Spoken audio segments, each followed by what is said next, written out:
I mean, we all know you're settling, Claire. James is way out of your league, but I guess he doesn't know you're not even Dad's real daughter anyway. Maya's voice cut through the celebratory noise of my engagement party like a knife through silk, and I watched as every conversation in my parents' backyard seemed to stop simultaneously, faces turning toward us with expressions ranging from confusion to shock to something that looked uncomfortably like pity. I stood there holding a glass of champagne that suddenly felt like it weighed 1,000 pounds, my hand trembling as I tried to process what my older sister had just said in front of 75 guests, in front of James's parents and his grandmother who'd flown in from Arizona, in front of my coworkers from the hospital and our childhood neighbors, and everyone who'd come to celebrate what was supposed to be one of the happiest moments of my life.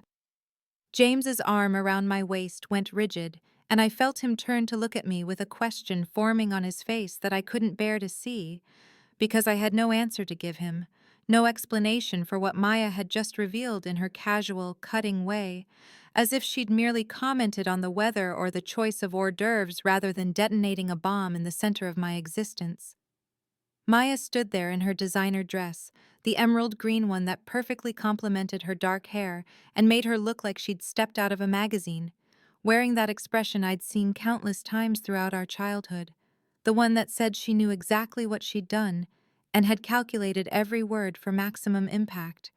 And I realized with a clarity that felt like falling through ice that this moment was just the culmination of 28 years of being dismissed, diminished, and treated as somehow less than my older sister in ways I'd spent a lifetime trying to rationalize or ignore. My mother's face had gone pale, her hand pressed to her chest as she stood near the dessert table, and my father, Robert, looked like he wanted the earth to open up and swallow him whole, his eyes darting between me and Maya and the assembled guests who were now witnessing our family's implosion in real time. I'd always known something was different about the way my family treated me, had always felt like I was operating under different rules than Maya, but I'd told myself I was being sensitive, that I was imagining things, that every family had its dynamics, and maybe I just wasn't as naturally accomplished or charming as my sister, who seemed to glide through life collecting achievements and admirations like other people collected tchotchkes.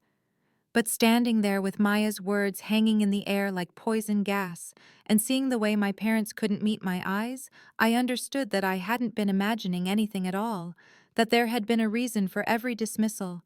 Every time my needs came second, every time my accomplishments were met with faint praise, while Maya's were celebrated with champagne and proud phone calls to relatives.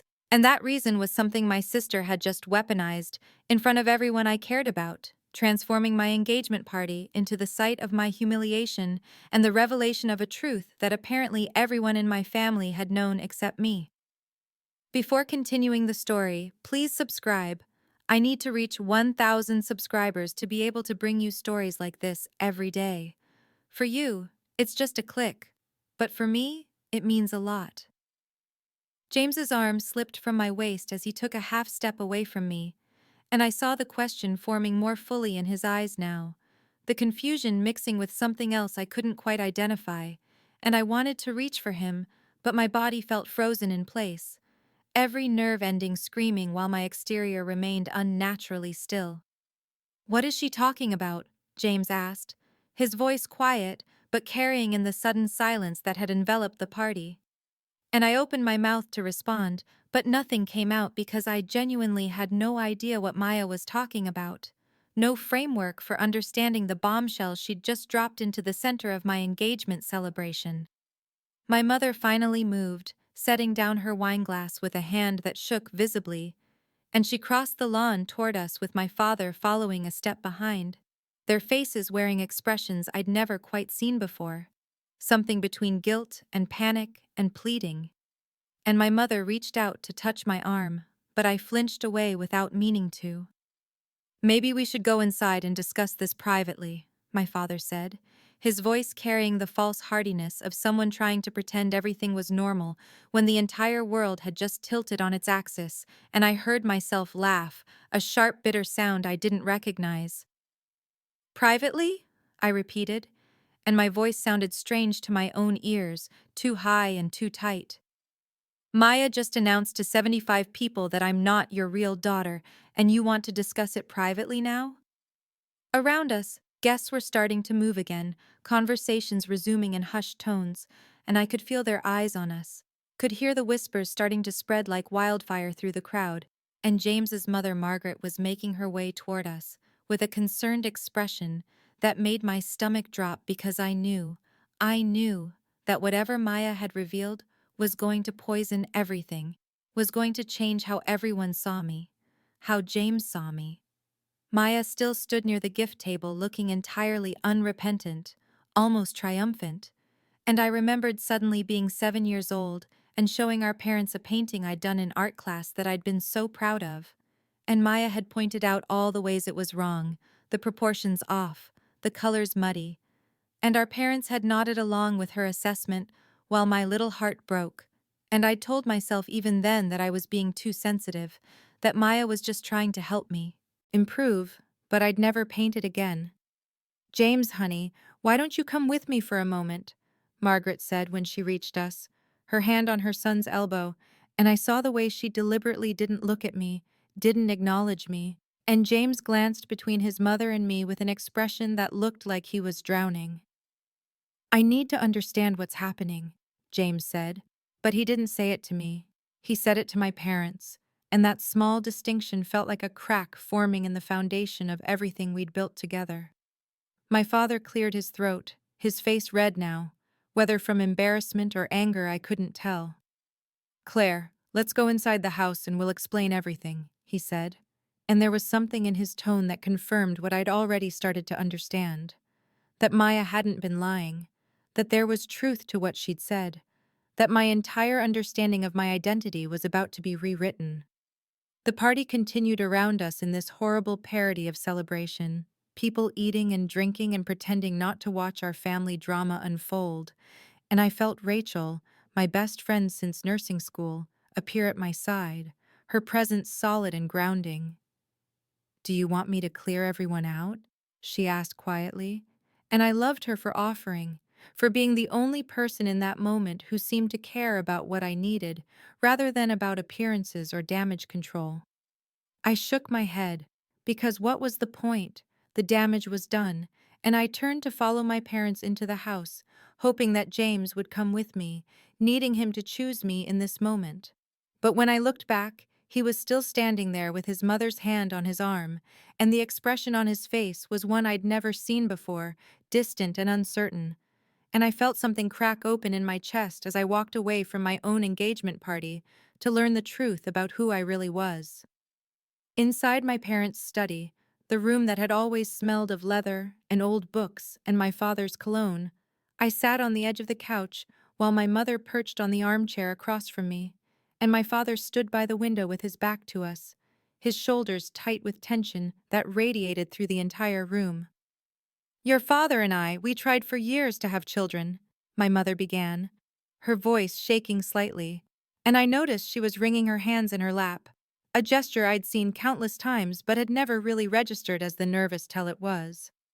After Maya was born, we wanted to give her a sibling, but Robert had some medical issues, and we learned that conceiving naturally wasn't going to be possible. My father turned from the window then, his face drawn and older looking than I'd ever seen it, and he said, "We explored our options, and we chose to use a sperm donor through a reputable fertility clinic in Boston, and that's how we were able to have you, Claire." The words landed like physical blows, even though I'd already understood this was where the conversation was heading, and I heard myself ask, "How long have you known that Maya knew?" My mother's eyes darted to my father before she answered, her voice barely above a whisper. "She found some old medical records about 3 years ago when she was helping us clean out the attic, papers we should have destroyed long ago, and she confronted us about it, and we asked her. We begged her not to tell you because we didn't want you to feel different or less than part of the family." 3 years. Maya had known for 3 years and had held on to this information like a weapon, waiting for the perfect moment to deploy it for maximum damage. And my parents had known she knew and had prioritized her keeping the secret over my right to understand my own origins. Why didn't you ever tell me? I asked. And I was surprised by how calm my voice sounded when everything inside me felt like it was breaking apart and reforming into something I didn't recognize. We wanted you to feel like you belonged, my father said, and there was something defensive in his tone now, something that suggested he thought he'd done me a favor by keeping the secret for 28 years. We didn't want you to grow up feeling different from Maya, feeling like you weren't our real daughter. Because you are our real daughter, Claire. Biology doesn't change that. But even as he said it, I understood with a clarity that felt like ice water in my veins that biology had changed everything, that it had informed every interaction, every decision, every moment of differential treatment throughout my entire childhood and adolescence and adulthood, and that my parents' desire for me to feel like I belonged had never actually translated into treating me like I belonged, had never meant giving me the same resources or attention or validation they'd given Maya. And I realized that they'd been performing the role of parents to me while actually parenting only their biological child, the one who carried Robert's genetics forward, even if not his sperm specifically.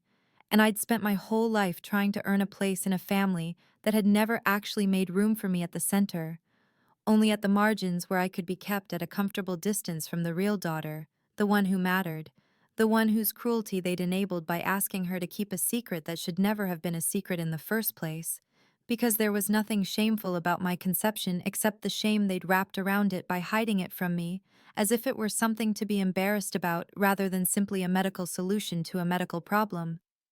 I left my parents' house that night without saying goodbye to James or any of the remaining guests, and as I drove back to the apartment James and I shared, my mind kept circling back through my childhood and adolescence with this new lens of understanding, and suddenly so many moments that I'd explained away or minimized came into sharp, painful focus.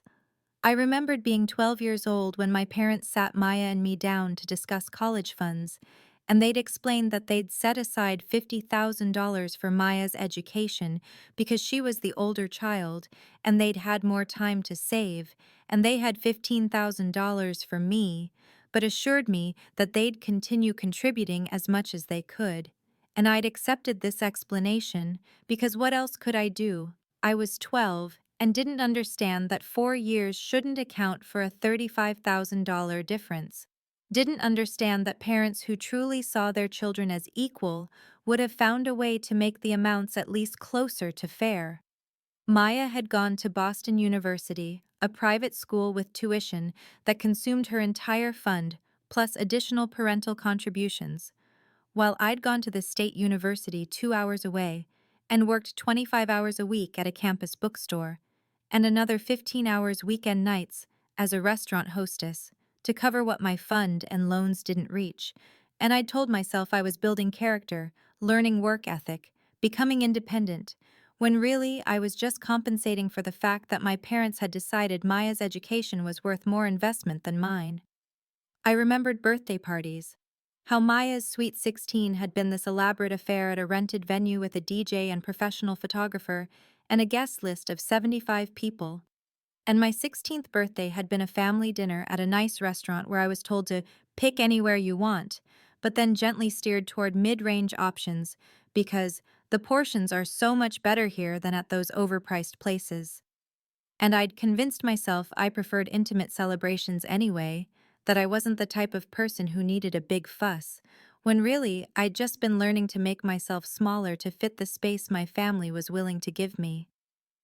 I thought about high school, how Maya's achievements had been celebrated with enthusiasm and pride, her acceptance to BU announced to every relative and family friend, her marketing internship treated like a major accomplishment worthy of a celebratory dinner, while my acceptance to nursing school had been met with, "That's nice, dear, very practical." And my first job as an RN in the pediatric unit had earned a brief congratulations before the conversation turned back to Maya's promotion to senior marketing coordinator. And I told myself that nursing was just less flashy than marketing, that saving children's lives was its own reward, and I didn't need external validation. But the truth was, I desperately wanted my parents to be proud of me, to see my work as valuable, to treat my accomplishments with even a fraction of the enthusiasm they showed for Maya's. I remembered family vacations, how Maya's preferences always seemed to determine our destinations, her interests shaping our itineraries. And when I suggested things I wanted to do or see, my parents would say, maybe, if we have time, or that's a bit out of the way. And we never had time, and everything I wanted was always out of the way, and I'd learned to just go along with whatever was planned, to be easy and flexible and undemanding, because demanding anything meant being disappointed when I didn't receive it, and it was easier to want nothing than to keep experiencing the small rejection of my wants being dismissed as less important than Maya's. I thought about emotional support, how Maya's breakups had been treated as major family crises, requiring emergency phone calls and care packages, and parents driving 2 hours to Boston to take her to dinner and let her cry. While my breakups had earned sympathetic murmurs and, "You'll find someone better," before the conversation moved on, and I'd told myself I was just more resilient than Maya, more emotionally independent, when really I'd just learned not to expect comfort from people who'd never offered it freely. The differential treatment extended into our adult lives in ways that became even more pronounced once I looked at them through the lens of understanding why my parents had always treated Maya as more valuable. And I thought about how my career choice had been met with what I now recognized as thinly veiled disappointment. How, when I'd told my parents I wanted to be a nurse, my mother had said, "Are you sure you wouldn't rather be a doctor, dear?" And my father had added, "Nursing is fine, of course, very respectable, but you're certainly smart enough for medical school." And when I'd explained that I loved the patient care aspect of nursing, the hands-on work of helping people through their most vulnerable moments, they'd nodded politely and changed the subject, while Maya's choice to major in marketing had been treated as brilliant and strategic. Her every internship and entry-level position celebrated as if she were climbing to the pinnacle of human achievement. And I'd told myself that I just chose a less flashy profession, that saving lives didn't require parental applause, but the truth was, their lack of enthusiasm for my work had hurt deeply and still hurt every time I mentioned a challenging case or a patient breakthrough, and watched their eyes glaze over with polite disinterest before they asked if Maya had told me about her latest campaign. I remembered bringing boyfriends home to meet my family, how my college boyfriend Derek had been subjected to gentle but persistent questions about his career prospects and family background, how my parents had seemed to find fault with every man I dated. Too ambitious or not ambitious enough, too serious or too casual, always something that made them unsuitable. While Maya's boyfriends were welcomed with open arms and immediate acceptance, her toxic relationship with Brett, who borrowed money from her and flirted with her friends, treated as just young love finding its way.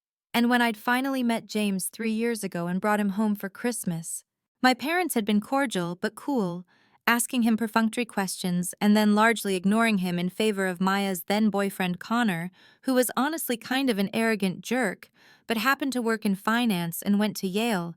And I'd noticed how James had tried harder and harder to engage my parents in conversation, to prove himself worthy of their attention, and I'd felt ashamed that I'd brought him into this dynamic where he had to work for scraps of approval just like I always had, but he'd been patient and kind about it, telling me that not everyone clicked immediately, and it would get better with time, and I'd believed him because I wanted to believe that eventually my parents would see what I saw in him, would recognize that he was good and decent and loved me genuinely.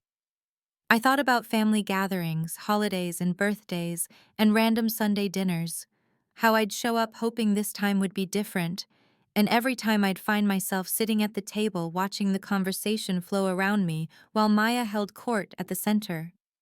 How my stories were interrupted or dismissed or met with minimal response, while Maya's most mundane anecdotes were treated as fascinating. How I'd learned to stay quiet, to observe rather than participate, to be grateful just to be included even in this marginal way. And I'd told myself I was just more introverted than Maya, more comfortable listening than talking, when really I'd been trained into silence by years of having my voice ignored, my presence treated as optional, my contributions dismissed as less interesting or important than whatever Maya had to say.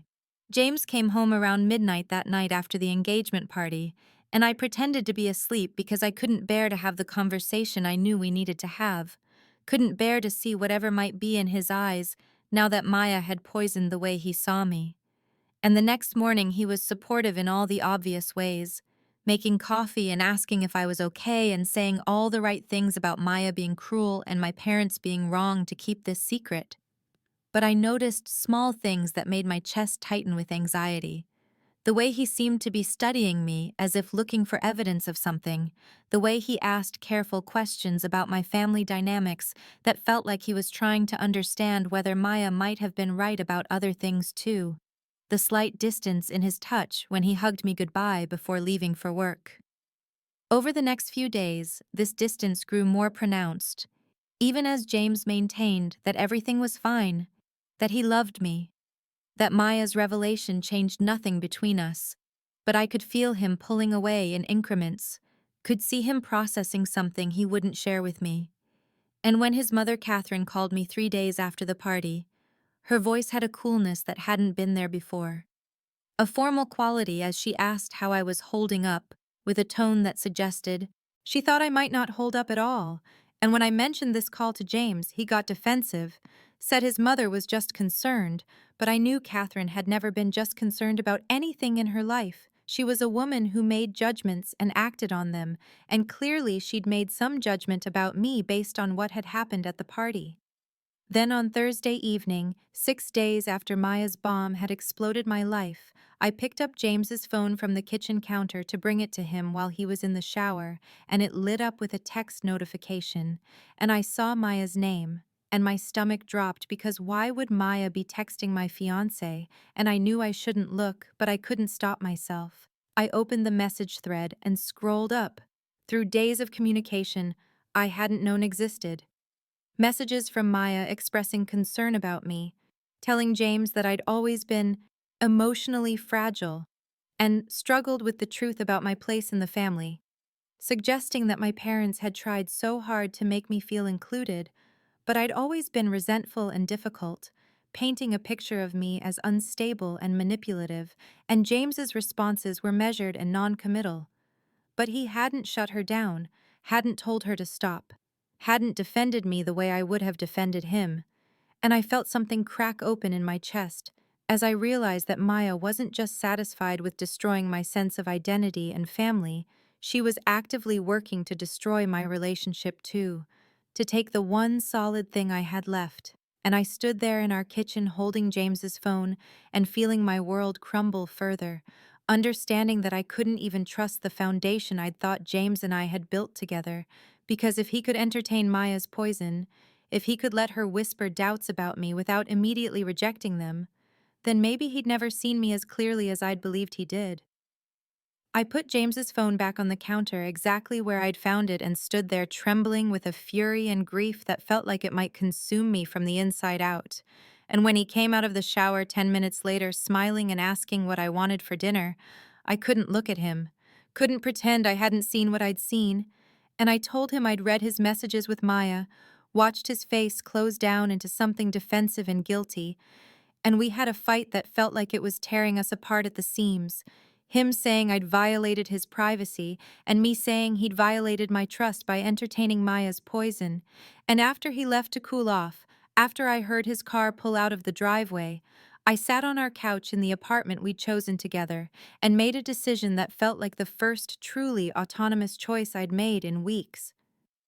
I needed to understand my genetic truth, needed to claim the part of my identity that my parents had hidden from me and that Maya had weaponized against me, and I pulled out my laptop and ordered a DNA test kit from one of the major ancestry websites, paying extra for expedited processing, and then I registered accounts on 3 different DNA databases because I wanted to cast the widest possible net, wanted to find whatever biological family might be out there, people who shared my actual genetic code and might help me understand who I was, beyond the family that had spent 28 years making me feel like I didn't quite belong. Then I did something else that felt important. Something that Rachel had actually suggested months ago during a conversation about family dynamics that I'd dismissed at the time as being too dramatic. And I started documenting everything, going through old photo albums and taking pictures with my phone of birthday parties, where Maya got elaborate celebrations and I got sheet cakes, gathering bank statements that showed the college fund discrepancy, saving text messages from Maya that ranged from dismissive to cruel, creating a folder on my computer labeled simply evidence, because that's what it was. Evidence of a pattern I'd been told my whole life I was imagining.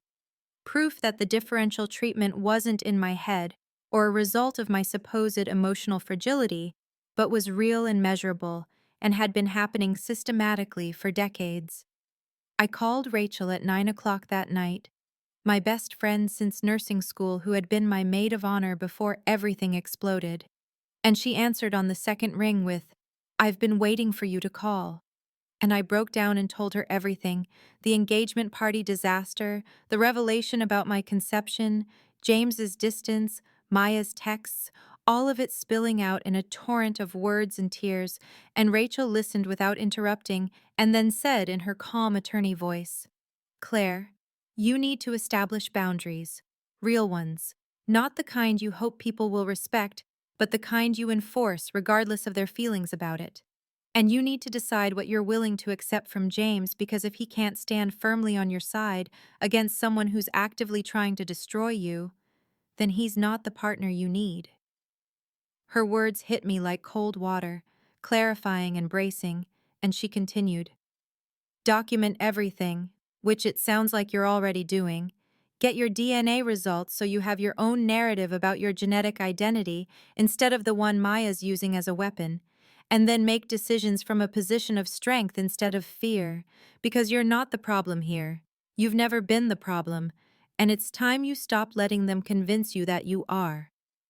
We talked for 2 hours, and by the time we hung up, I felt something shifting inside me, a kind of steely resolve replacing the grief and confusion, a sense that I was finally going to stop accepting crumbs of love and respect from people who should have been giving me the whole meal.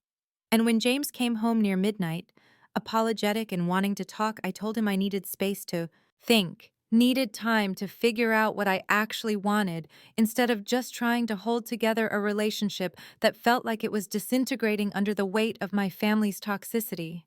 And I saw something like fear flash across his face. And I thought, good. Let him be afraid of losing me. Let him understand that I'm not just here waiting to be chosen, that I have the power to choose, too. The week after I told James I needed space, my mother called and suggested brightly that we should all get together to start discussing wedding plans in earnest. As if the engagement party hadn't ended in disaster, as if Maya hadn't detonated my entire sense of identity in front of 50 people, as if everything could just proceed normally, because pretending was what our family did best. And I felt that familiar pressure to comply, to smooth things over, to make everyone else comfortable at the expense of my own feelings. But something had shifted in me after my conversation with Rachel, after starting to document the years of differential treatment, after ordering those DNA tests and beginning to claim my own narrative. So I told my mother that I wasn't ready to plan anything with the family yet, that I needed time, and there was a long silence before she said in that carefully controlled voice she used when she was angry but trying to sound reasonable, "Claire, I understand you're upset, but we can't put everything on hold indefinitely. People are asking questions, and we need to show that we're still a united family." United family. The words tasted like ash. I told her I'd think about it and ended the call, but 2 days later, Maya herself sent me a text saying she thought she should be involved in the wedding planning since she was my sister, and it was traditional for sisters to help each other with these things. And she even had some ideas about bridesmaid dresses that would be flattering for her coloring, and I stared at that message with a kind of amazed horror, because Maya actually believed she had a right to be part of my wedding, actually thought she could humiliate me publicly and then insert herself into my celebration as if nothing had happened. And I realized this was the pattern in miniature: Maya causing damage, and then everyone else expecting me to accommodate her anyway, because that's what I'd always done. I'd always been the one who bent and flexed and made room for Maya's needs and wants and cruelties. I didn't respond to her text. Instead, James and I had our first real wedding planning session, just the two of us, and it was awkward because the distance between us hadn't fully closed, because I could still feel him processing and questioning and pulling away even as he tried to be present, and we sat at our dining table with a notebook and a laptop and tried to make decisions about venues and flowers and guest lists. But everything felt hollow, like we were going through motions for a future that might not exist. And when we got to the discussion of the wedding party, James asked carefully who I was thinking for bridesmaids, and I said Rachel, definitely. And maybe my college friend Simone, and I didn't mention Maya, waited to see if he would, and he cleared his throat and said, "What about your sister?"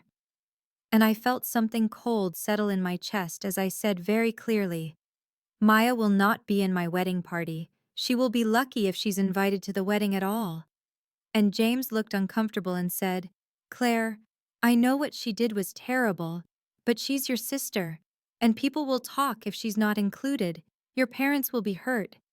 And I looked at him and said, so I should let someone who publicly humiliated me and is actively trying to destroy our relationship stand up beside me on our wedding day, because other people might have opinions about it.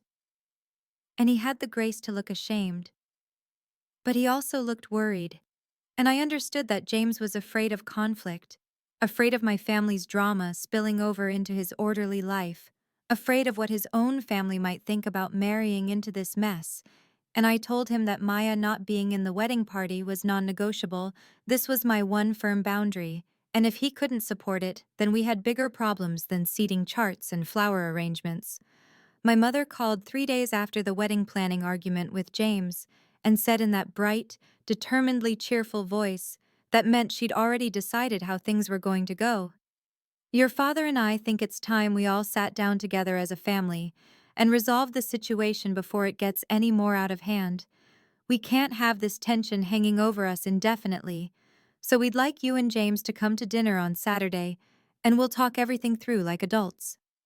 I felt that old familiar pressure to comply, the lifetime of conditioning that told me keeping peace was my responsibility. But I also felt that newer, harder thing inside me that had been growing since the engagement party, since I'd started documenting the differential treatment, since Rachel had told me to establish real boundaries, and I said carefully, "What exactly are we resolving, Mom?"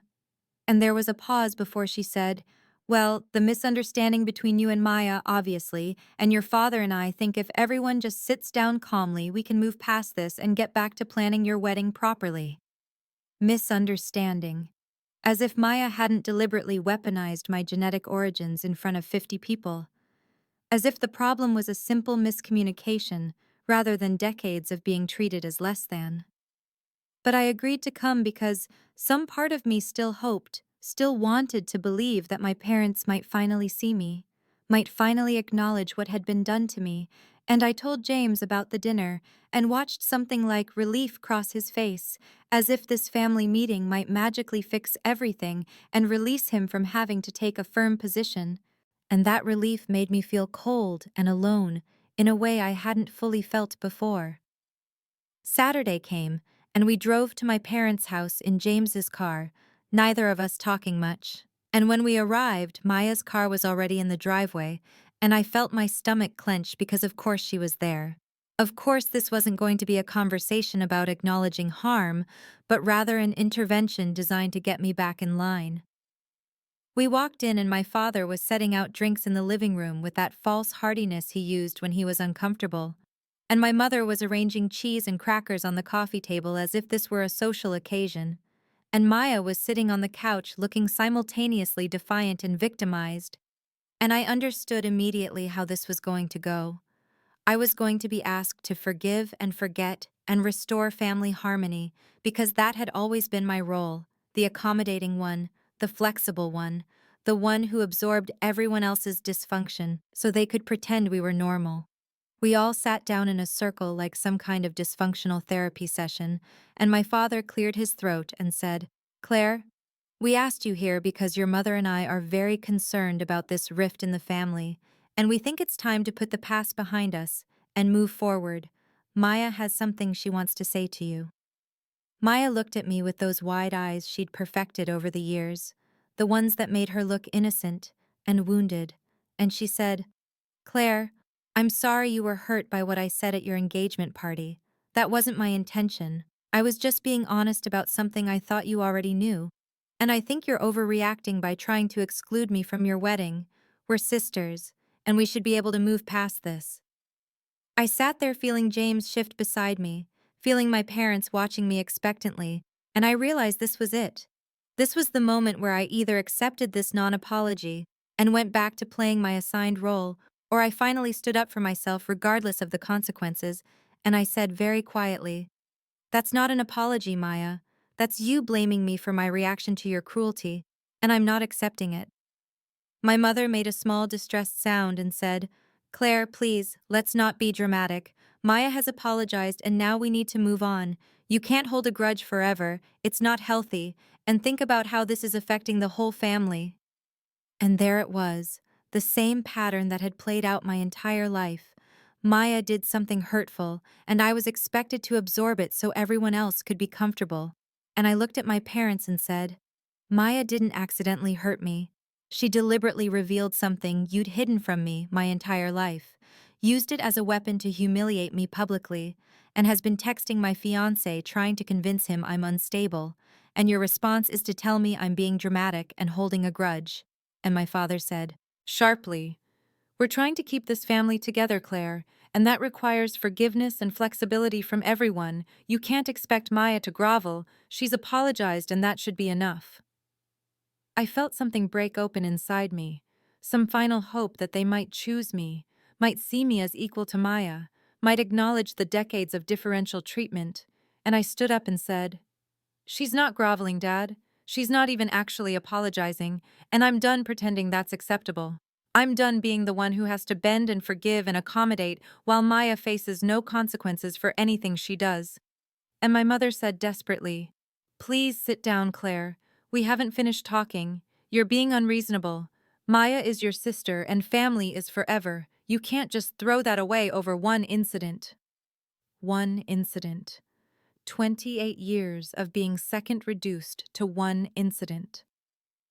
I grabbed my purse and walked toward the door, and as I reached it, I turned back and saw James still sitting on the couch, still there with my parents and Maya, and I said, Are you coming? And he looked torn and said, Claire, maybe we should hear them out. Maybe if we just talk through this calmly. And I felt everything inside me go still and cold as I realized he wasn't going to follow me, wasn't going to stand up and walk out with me, was going to stay there and hear them out as if there were two equal sides to the situation. And I said, I'm leaving, James. You can stay if you want, but I'm done with this. And I walked out the door alone, got in my own car that I'd left there from a previous visit, and drove away with my phone ringing as my mother called over and over, and I knew with absolute clarity that this was my breaking point.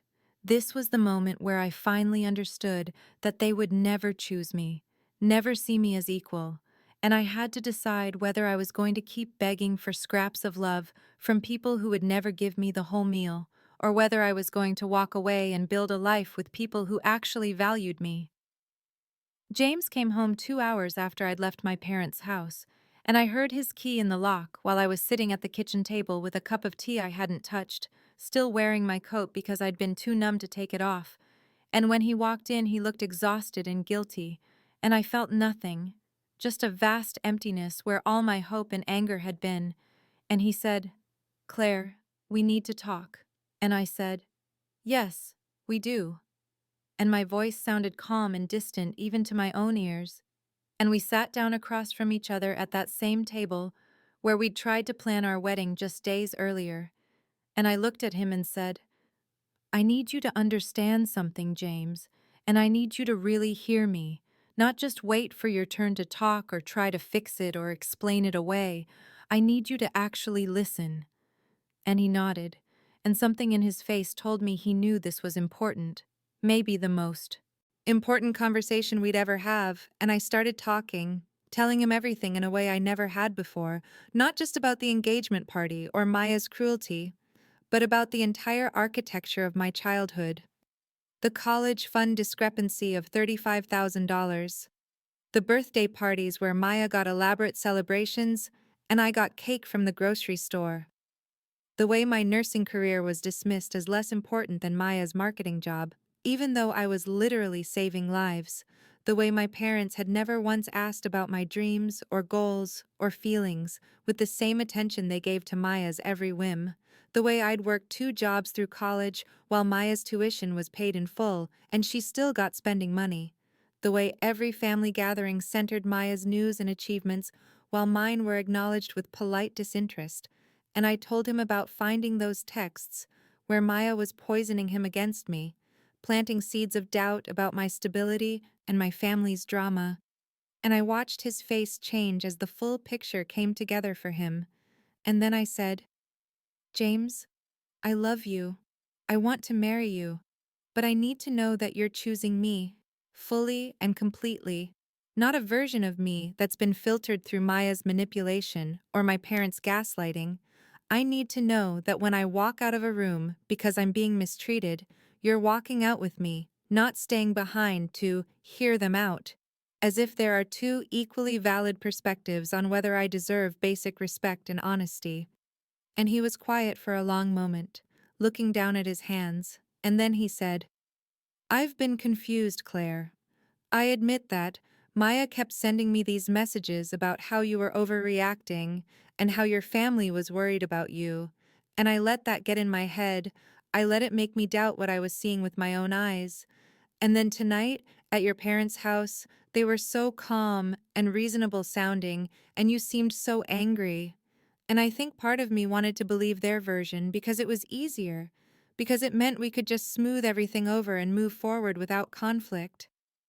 And hearing him say it out loud, hearing him admit that he'd chosen ease over supporting me, made something crack in my chest, and I said, So you need time to decide whether you believe me or them, whether you trust my version of my own life or their sanitized narrative. And he said, No, that's not what I mean. I do believe you, but I need time to process all of this, to understand how to support you when your whole family is saying something different. I've never dealt with anything like this before.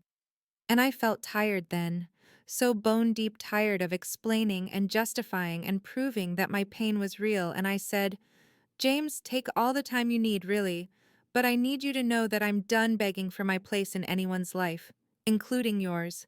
I'm done making myself smaller so other people can be more comfortable, and if you can't fully commit to being my partner, to standing beside me even when it's hard and messy and uncomfortable, then we shouldn't get married, because I deserve someone who doesn't need time to decide whether to defend me. The DNA results arrived on a Thursday morning 6 days after that devastating conversation with James, and I was getting ready for my shift at the hospital when I saw the email notification on my phone, and my hands were shaking as I logged into the Ancestry website because this felt like opening a door I could never close, like stepping into a version of myself that my parents had tried to keep hidden. And when the results loaded, I sat down on my bed, still in my scrubs, and stared at the screen, showing my ethnic breakdown, and then scrolled down to the section labeled DNA Relatives. And there she was, listed as a close match with the relationship estimate of half-sibling. A woman named Emma Reeves, 25 years old, profile picture showing a smiling woman with dark curly hair like mine, and the same nose I saw in the mirror every day. And my heart was pounding as I clicked on her profile and saw that she'd left her messaging open and had even written a bio that said, Donor conceived, happy to connect with half-siblings. I have 3 amazing half-sibs already and always room for more. And the casualness of it, the openness and warmth, made me want to cry because she'd grown up knowing this truth about herself, while I'd been kept in the dark for 28 years, and I sat there for 20 minutes just staring at her profile page, looking at the few photos she'd shared, seeing glimpses of a life that looked happy and full and uncomplicated by shame. And then I opened a message window and typed, Hi Emma, I just got my results today, and I think we're half siblings. I'm Claire, I'm 28, and I live in Richmond. I'd love to connect if you're open to it. And I hit send before I could second guess myself. And then I had to leave for work, but I kept checking my phone obsessively between patients. And 3 hours into my shift, there was a response that said, Claire, I'm so excited to hear from you. I live in Charlottesville, so we're practically neighbors. I'd love to meet in person if you're comfortable with that. I'm off this weekend if you want to grab coffee, and I have some information about our donor that you might be interested in. He was part of a university program, and there's actually quite a bit of information available about him. And I felt something open up in my chest, something like hope or possibility, and I wrote back immediately saying yes to coffee, Saturday at 10 at a place halfway between our cities. And then I went back to the ancestry site and looked at the donor information, the basic medical history and profile that my parents must have seen when they selected him 28 years ago. And I learned that he'd been a professor of literature at the University of Virginia, that he'd participated in the donor program to help infertile couples, that he'd had no genetic disorders, and had listed his interests as classical music and hiking and poetry.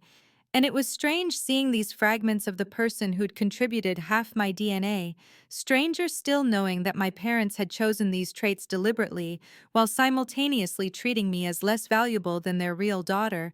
And I thought about how different my life might have been if I'd grown up like Emma, knowing the truth from the beginning, celebrated rather than hidden, and I saved all the information to a folder on my phone and finished my shift in a daze of anticipation and grief, and something that felt almost like excitement, because for the first time since Maya's revelation, I wasn't just learning about what had been taken from me, but discovering what might be waiting for me instead. Saturday morning, I drove to the coffee shop in a small town called Louisa that sat roughly halfway between Richmond and Charlottesville, and my hands were tight on the steering wheel the entire way because I didn't know what to expect from this meeting, didn't know if Emma would be anything like the warm person from her messages, or if this was just another way for me to be disappointed by family. And I arrived 10 minutes early and sat in my car watching the entrance until I saw a woman with dark curly hair park a blue sedan and get out. And even from a distance I could see the resemblance, the same build and coloring, and something about the way she moved that felt familiar in a way that made my chest ache. And I got out of my car and walked toward the entrance at the same time she did, and she smiled immediately, this open, genuine smile, and said, "Claire? Oh my God, we have the same nose." And I laughed because it was true and because her enthusiasm was infectious. And we hugged like we'd known each other for years instead of 6 days of messages, and inside the coffee shop we got our drinks and found a corner table, and for a moment just looked at each other, taking in the undeniable genetic connection. And then Emma said, "I've been so excited to meet you. I've always wanted more siblings. The four of us who've connected are really close." And I said, "Four? There are three others?" And she nodded and pulled out her phone and showed me pictures of three other people, two women and a man, all in their 20s, all with varying but recognizable similarities. And she said, "There are probably more out there who haven't done DNA tests yet. Our donor was part of the university program for about 5 years in the early 90s. But these are the ones I've met so far, and they're wonderful. We have a group chat and we get together twice a year. It's like having this whole extended family that just gets it, you know?" And I felt overwhelmed by the casualness of her description, by how normal and healthy this all seemed to her, and I said, "You've always known about being donor conceived?" And Emma said, "Oh yeah, my parents told me when I was really young, like 5 or 6. They had this children's book about different ways families are made, and they were always really open about it. They said they chose my donor carefully because they wanted someone whose values and interests aligned with theirs, and they framed it as this gift that someone gave us. You know, the ability to have me." And her eyes were bright with affection when she talked about her parents, and I felt grief wash over me thinking about how different my experience had been. And Emma must have seen something in my face because she reached across the table and touched my hand and said, "You just found out, didn't you? This wasn't something you grew up knowing." And I told her everything then, about Maya's announcement at my engagement party, about my parents' admission that they'd kept it secret to make me feel like I belonged, about the lifetime of being treated as less than. And Emma listened with growing horror and compassion, and when I finished, she said, "Claire, I'm so sorry. That's not how this should have been handled. You deserve to know the truth from the beginning. And you definitely deserve to be treated as equally valuable regardless of genetics. I mean, that's barbaric." And hearing her validate my experience so completely, so immediately, made me realize how starved I'd been for someone to simply acknowledge that what happened to me was wrong. And I said, "My fiancé has been struggling with it too. He's been confused by my family's version of events, and I think he's questioning whether he can handle all this drama." And Emma said without hesitation, "I'd be happy to talk to him if you think it would help. I'm a pediatric surgeon, so I deal with genetics and family dynamics all the time. Sometimes it helps to have someone outside the situation explain that donor conception is completely normal, and your family's dysfunction is the aberration, not your origins." And I felt something like hope kindle in my chest, because here was someone who understood both the science and the emotional reality, someone who could help James see past Maya's poison. Meanwhile, while I was discovering Emma and this whole new world of half-siblings who'd grown up with the truth I'd been denied, Maya was escalating in ways I only learned about later because 2 days after I met Emma, my phone started lighting up with messages from people I hadn't heard from in months. And the first was from my cousin Jessica, who I'd been close to as kids, but had drifted from over the years. And her message said, "Claire, I just saw Maya's Facebook post, and I need you to know that I always saw how differently your parents treated you two, and I'm so sorry I never said anything." And I had no idea what post she was talking about, so I opened Facebook for the first time in weeks, and there it was, Maya's public post from the night before that said, "It's hard when family members can't accept the truth about their origins and decide to blow up decades of love and support over something that doesn't even matter. Some people would rather play the victim than be grateful for the family that raised them. I'm heartbroken, but I have to accept that my sister has chosen drama over healing." And she'd posted it publicly, not even friends only. And there were already 47 comments, a mix of people who didn't know the real story offering sympathy to Maya, and a few people who clearly knew more pushing back. And I felt violated seeing my private pain turned into her public narrative, seeing her frame herself as the victim of my unreasonableness.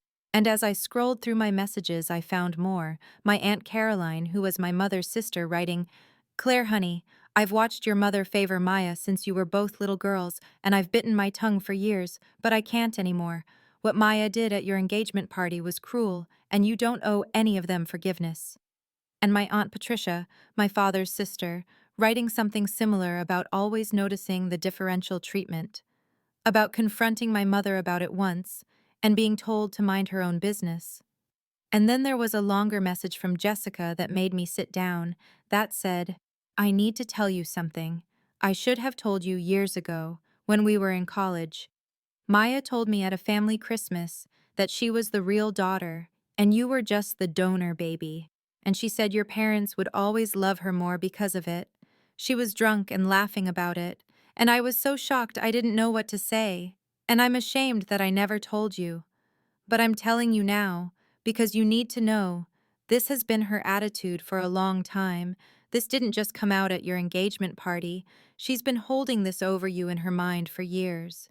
And I read that message 3 times, feeling sick, because it confirmed that Maya's cruelty wasn't spontaneous or accidental, but calculated and long-standing, that she'd known this secret that shaped my entire identity and had weaponized it in her own mind long before she'd deployed it publicly. And the validation from my aunts and Jessica was overwhelming, not because I doubted my own experience, but because I'd spent so long thinking maybe I was too sensitive, maybe I was imagining the favoritism, maybe I was the problem, and here were people who'd witnessed it from the outside, confirming that no, it had been real, it had been visible, it had been wrong. James called me 3 days after Maya's Facebook post, and I saw his name on my phone screen and felt my stomach drop, because I didn't know if this was the call where he told me he couldn't handle all of this, that the drama was too much, that maybe we should postpone the wedding, and I almost didn't answer, but I made myself pick up on the fourth ring, and his first words were, "Claire, I'm so sorry. I need to see you. Can I come over tonight?"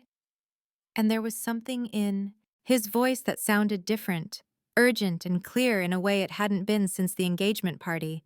And I said yes and spent the 3 hours until he arrived, alternating between hope and dread. And when he showed up at my apartment, he looked exhausted but also focused. And he sat down across from me at my kitchen table and said, "I've spent the last week doing a lot of research and a lot of thinking. And I talked to my parents, really talked to them, and I need to tell you that I was wrong. I was so wrong about how I handled all of this." And I felt tears start before he even continued. And he said, "I let Maya get in my head. I let her plant these doubts about your family being too complicated, about you being too dramatic.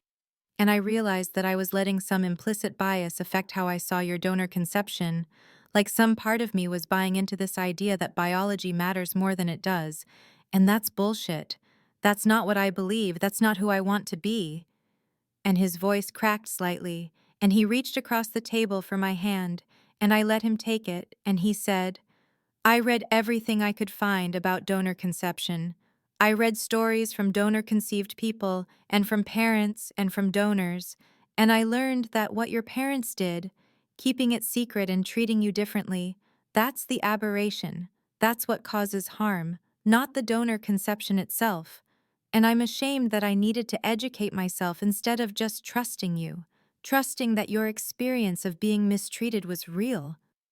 And I was crying openly now because I'd needed to hear this so badly, and I said, "Maya told you I was unstable, that my family was too much drama." And James nodded and said, "She did, and I'm ashamed that I listened even for a moment, because the real drama is your family's dysfunction, not your response to it. You've been incredibly reasonable given what they've put you through." And then he said, "I know you mentioned your half-sister Emma, and I was wondering if you'd be willing to let me meet her. I think it would help me to talk to someone who understands the genetics and the family dynamics from a professional perspective, and also I just want to understand your experience better. I want to meet the family you're building for yourself." And I felt something tighten my chest start to loosen, because this was what I'd needed from him, this willingness to step into my world instead of asking me to minimize it. And I said, "She offered to talk to you. She's a pediatric surgeon, and she deals with this stuff all the time. And she's wonderful, James. She's what I could have been if my parents had handled this right." And he said, "Then let's meet her, all three of us, whenever she's available." And we set it up for that weekend. And I called Emma that night, and she said she'd be happy to meet us at a restaurant in Louisa. And when Saturday came, James and I drove there together, and I watched him meet Emma, and saw his face change as she talked about genetics and family and donor conception with the easy confidence of someone who'd never been made to feel ashamed of her origins. And Emma explained that sharing 50% of DNA with a sibling versus 25% from a donor didn't change the fundamental reality that family was about relationship, not just genetics, and she talked about epigenetics and how the mother who carries a donor-conceived child still influences gene expression. And James listened intently and asked thoughtful questions. And at one point, Emma looked at him directly and said, "The problem isn't Claire's genetics, it's her family's prejudice.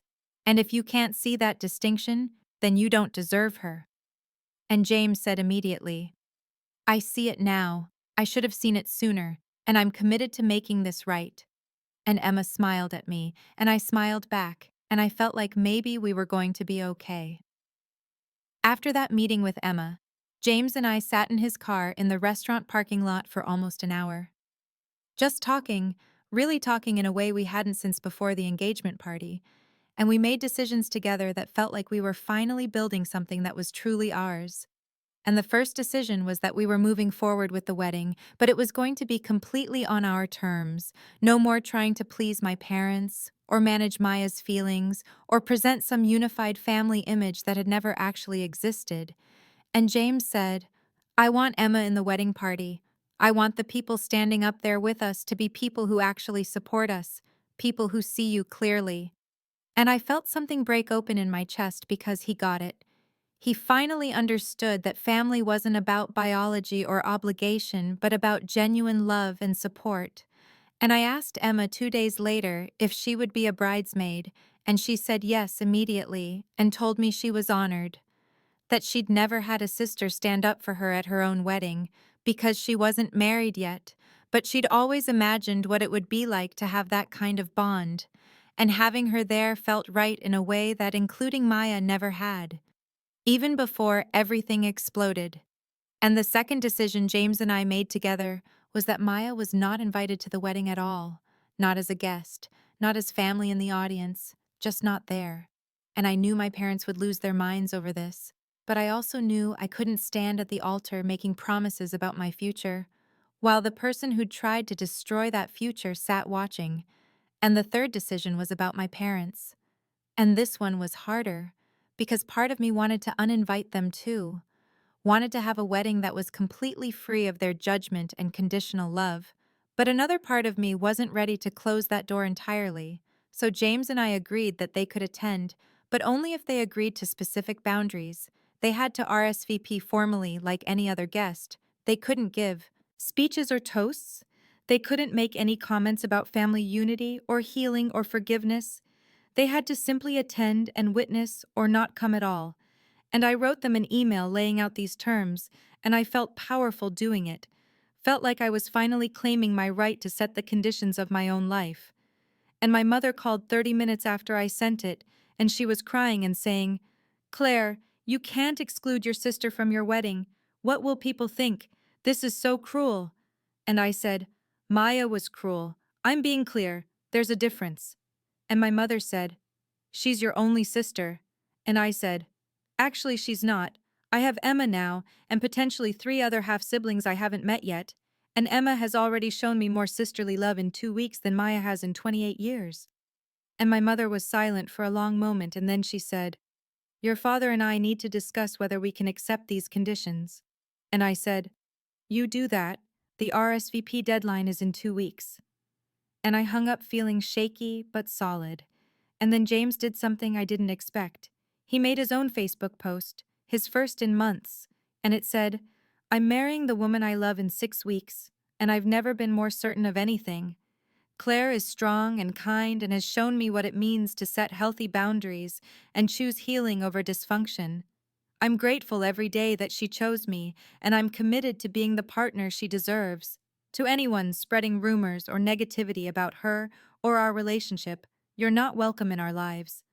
And he tagged me in it and set it to public. And within an hour, it had over 100 likes and dozens of supportive comments. And several people who'd commented on Maya's post actually commented on James's, saying things like, "This is the real story," and "Good for you both." And Maya's narrative started crumbling because James's support carried weight. He was the fiancé she'd tried to turn against me, and here he was publicly declaring his commitment. And I read his post 5 times and cried, and then called him and said, "Thank you for choosing me." And he said, "Always, Claire. I'm always choosing you. I'm sorry it took me a minute to get there, but I'm here now, and I'm not going anywhere." My parents responded to the RSVP deadline by showing up at my apartment unannounced on a Wednesday evening, and I opened the door to find both of them standing there with expressions that I'd seen my entire life, the ones that said they were here to fix something I'd broken, to restore order that I'd disrupted. And my father said, "We need to talk about all of this, Claire. We need to find a way forward as a family." And I almost told them to leave, but James was there, and he squeezed my hand, and I let them in, and we all sat in my living room, and my mother started with, "We understand you're hurt, and we want you to know we hear that. But we also need you to understand our perspective. We did the best we could with a complicated situation, and we never meant for you to feel less loved." And I felt the familiar pull to accept this, to smooth things over, to be the accommodating daughter. But then I thought about Emma, and how her parents had handled the exact same situation with honesty and love, and I said, Your best wasn't good enough, and I need you to acknowledge that specifically. And my father said, What do you want from us, Claire? We've said we're sorry that you're upset. And I pulled out the folder I'd been keeping, the one Rachel had helped me organize, and I laid out the bank statements showing the college fund discrepancy, $50,000 for Maya and $15,000 for me. And I laid out the photos from birthdays and holidays that told their own story about who got celebrated and who got overlooked. And I laid out the documentation of every major milestone where Maya got support and I got dismissal. And I said, I want you to acknowledge that you treated us differently, that you gave Maya $35,000 more for college, that you paid for her apartment senior year while I worked 2 jobs, that you threw her a graduation party with 200 guests while mine was a dinner at Olive Garden. I want you to acknowledge that the differential treatment was real and it was wrong. And my mother's face went pale and she said, You kept track of all of this? You've been documenting everything like we're criminals? And I said, I kept track because you gaslit me my entire life, telling me I was being sensitive when I noticed the differences, telling me I was imagining things when I felt less valued, and I needed proof for myself that I wasn't crazy. And my father looked at the bank statements and said, The college fund situation was complicated. We had different financial circumstances at different times. And I said, Maya went to college 2 years before me. You had more money when I went to school, not less. This wasn't about circumstances, this was about priorities.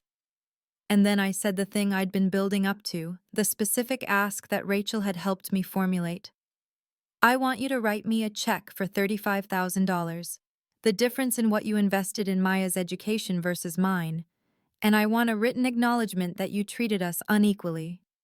And the silence that followed was deafening, and my mother finally said, That's what this is about?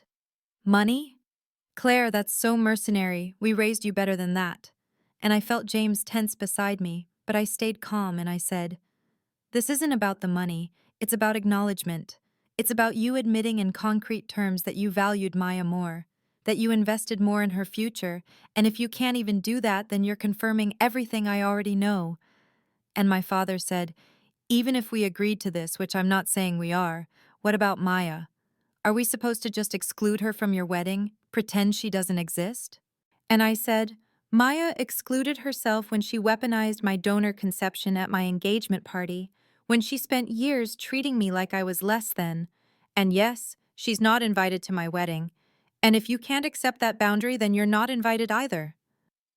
And my mother started crying and said, You're tearing this family apart.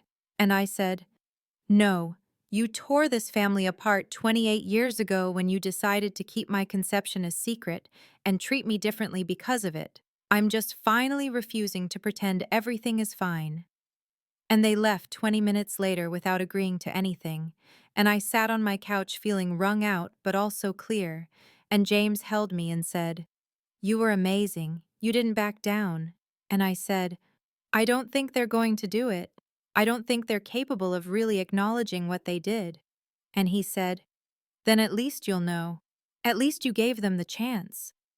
And I nodded and felt something settle in me, the knowledge that I'd asked for what I deserved, and their response would tell me everything I needed to know about whether a real relationship was possible.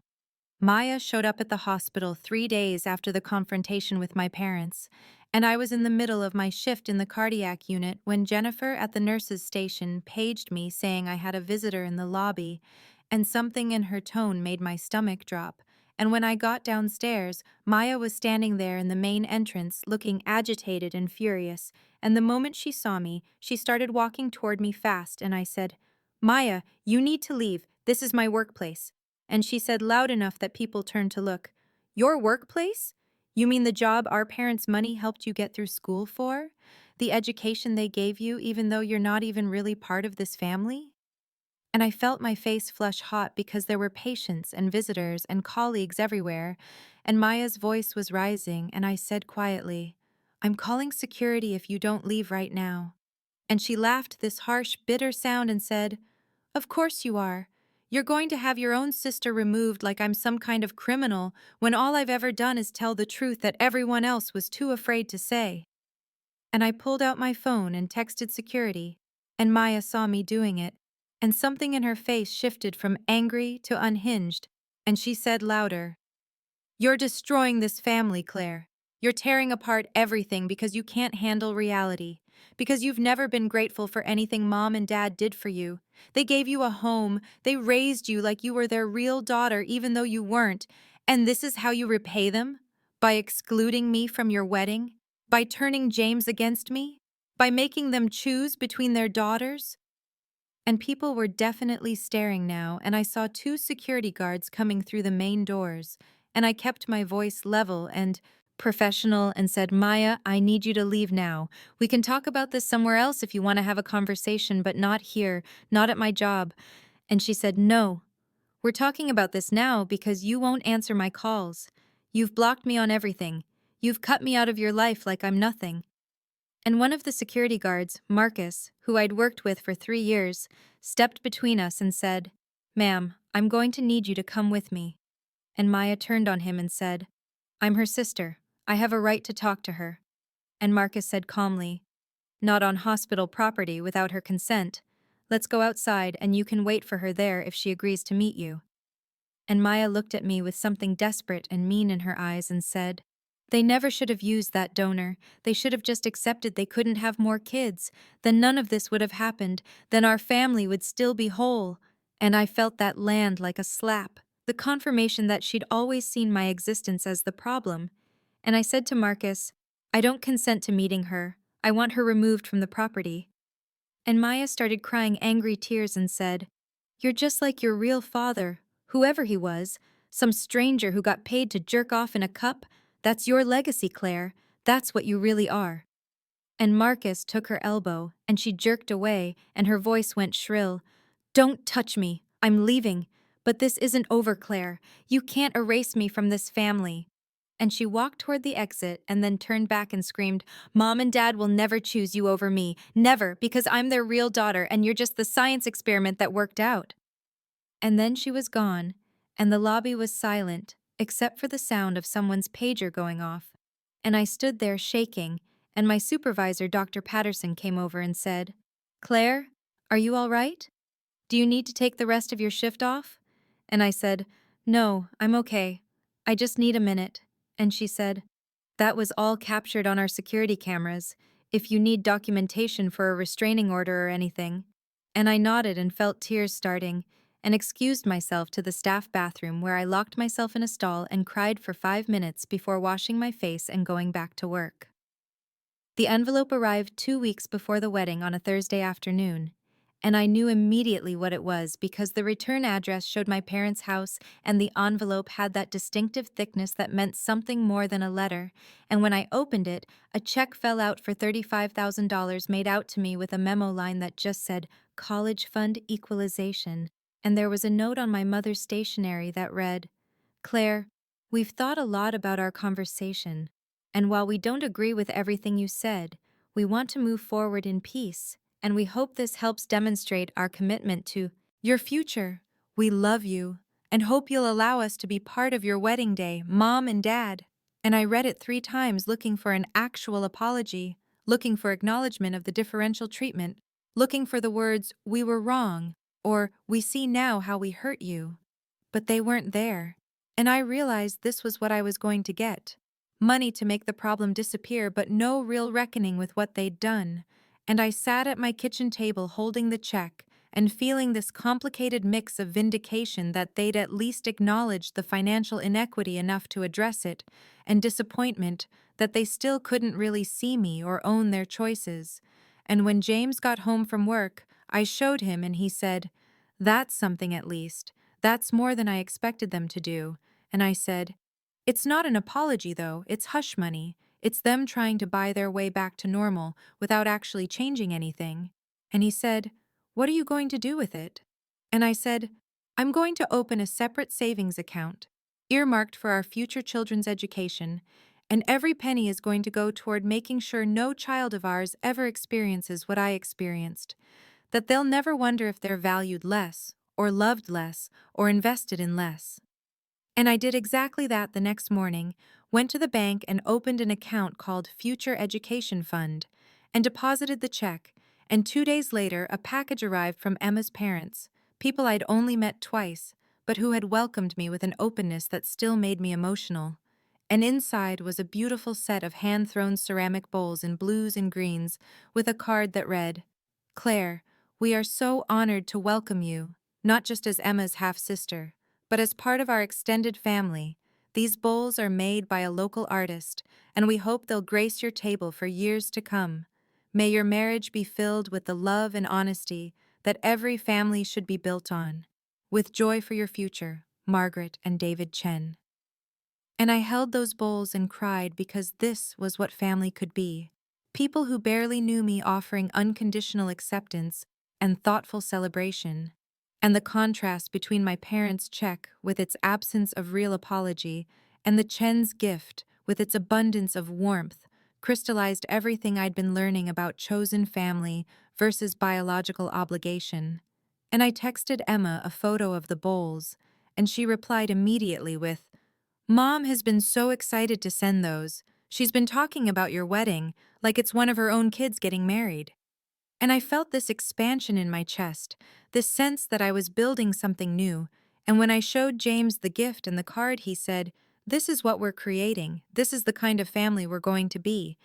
And I knew he was right, that we were standing at the beginning of something different, something better, and the check from my parents would serve its purpose not as reconciliation but as seed money for the cycle I was determined to break.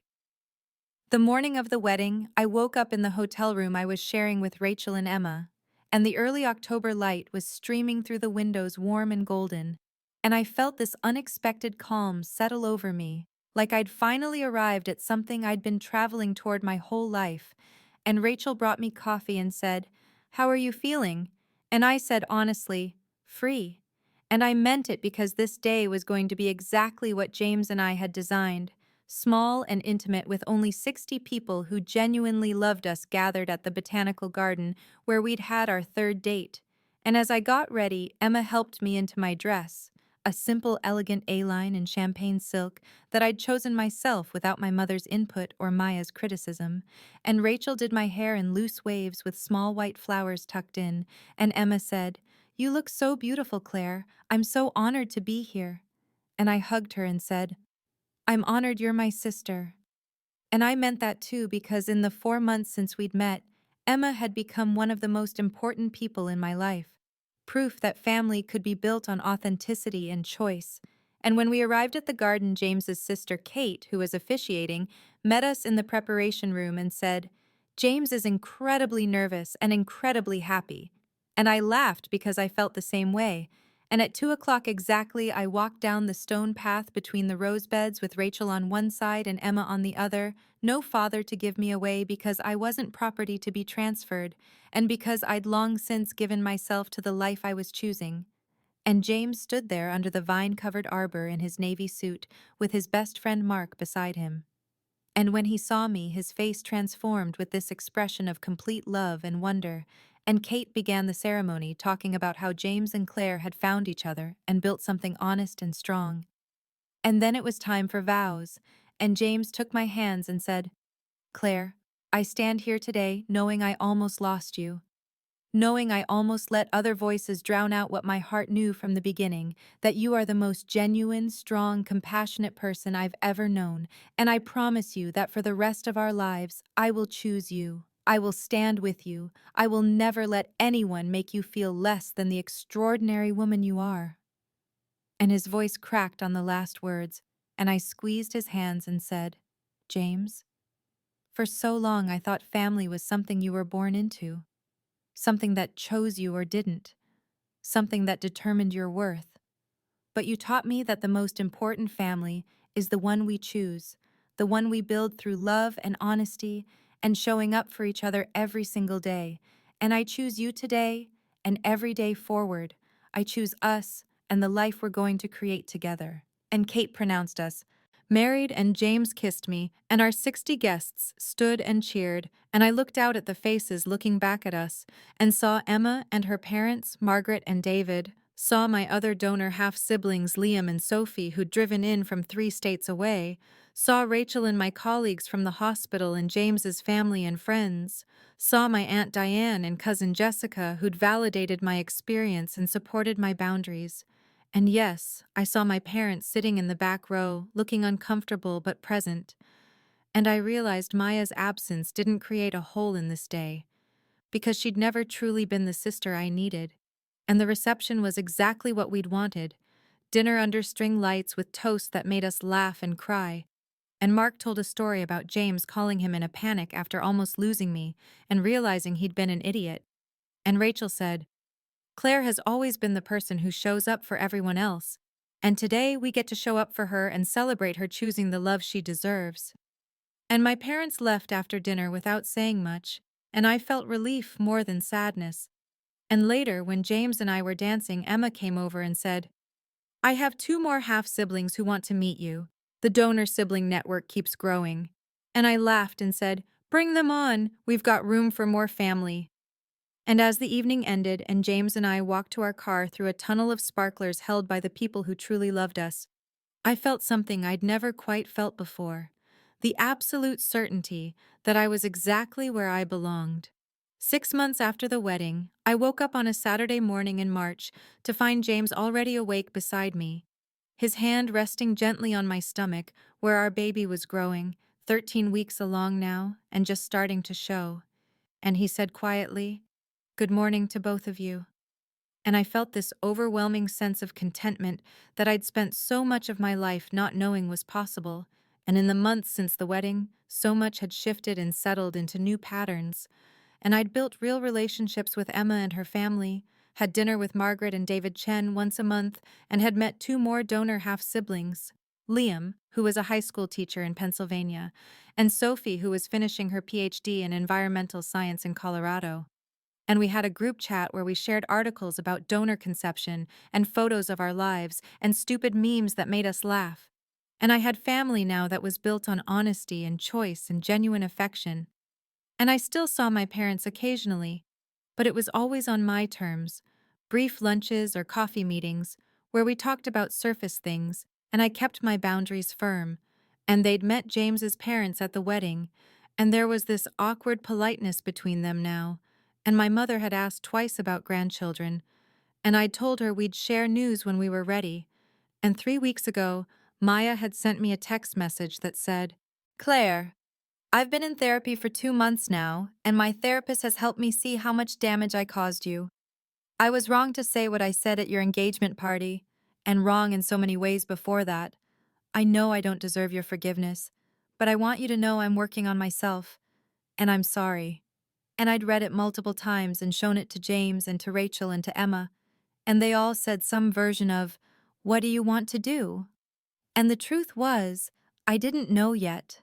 Didn't know if I was ready to open that door, or if Maya was genuinely changing, or if this was another manipulation. So I hadn't responded, and I'd given myself permission not to respond until or unless I felt ready, and that itself felt like growth. Not rushing to smooth things over or make other people comfortable, and James had become exactly the partner I needed: present and supportive and willing to talk through everything. And we'd started looking at houses in a neighborhood near Emma's family, planning for the future we were building. And when we'd gone to the 12-week ultrasound and seen our baby moving on the screen, heard the heartbeat strong and steady, James had cried and said, This baby is so lucky to have you as a mother. And I'd said, Lucky to have both of us. And we'd already talked about how we would handle the conversation about donor conception, how our child would grow up knowing the full truth about my origins, knowing that family was about love and choice and showing up, knowing that their worth was inherent and not dependent on genetics or anyone else's validation. And I thought about how this baby would never wonder if they were loved less or valued less, would never be compared unfavorably to a sibling or made to feel like they didn't quite belong, and I was determined to break every toxic pattern I'd inherited. And as James and I got up that Saturday morning and made breakfast together in our small apartment, talking about paint colors for the nursery, and names we liked, and whether we wanted to find out the sex or be surprised, I realized I'd finally found what I'd been searching for my whole life. Not my parents' approval or Maya's acceptance, but my own sense of worth, my own understanding that I was enough exactly as I was, and I had people around me who saw that truth and celebrated it. And the family I'd built through intention and love was more real than the one I'd been assigned by biology. And when I looked at James across the kitchen table, his eyes bright with plans and hope, and thought about Emma coming over later that afternoon, and the text from Sophie asking about the pregnancy and the small life growing inside me, I felt peace. The kind that comes not from having everything resolved perfectly, but from knowing you've chosen yourself and built something authentic. And I understood finally that my worth had never been determined by whether Robert was my biological father, or whether my parents could see me clearly, or Maya could acknowledge my value. My worth was inherent and always had been, and I was done begging anyone to recognize it, and this baby would know that truth from the very first day.